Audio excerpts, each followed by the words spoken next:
Julekalenderterapi, det er noget, vi alle kan lide. Hvis dit humør drastisk falder, hjælpen er på vej.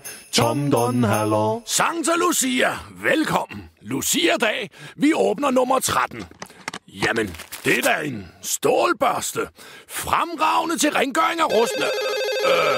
Nikker din psyke der indvendigt i skaller? Kuren er ved hånden, Tom Don Haller. Hej, det er viskestykket. Ja? Er der nogen frække piger på linjen, som har lyst til at... Ja, den er god, viskelæder. Jeg synes nu nok, at jeg er temmelig fræk, men man kan ikke lige fremkalde mig en tøs. Jamen, jeg hedder altså viskestykket, men Ja. fortsæt bare. Du lyder totalt kinky. Ja, vinduesvisker. Det minder mig om, at jeg havde en veninde i min ungdom, Katakomber-Karen. Også kaldet Kinky-Karen. Bliv ved. Det var da en gevaldig vejrtrækningsbesvær, du stiller op med der. Er din angst ved at tage overhånd, eller hvad? Ja, overhånd. Hold kæft, hvor er du fræk, mand. Ja, du viskers, du hyperventilerer en kende for meget for mig. Her vil du meget vel kunne bruge dagens værktøj. Stålbørsten, altså billedligt talt. Ja, stålbørsten. Sindssygt fræk. Ja. Ja, viskestykket. Han siger tak.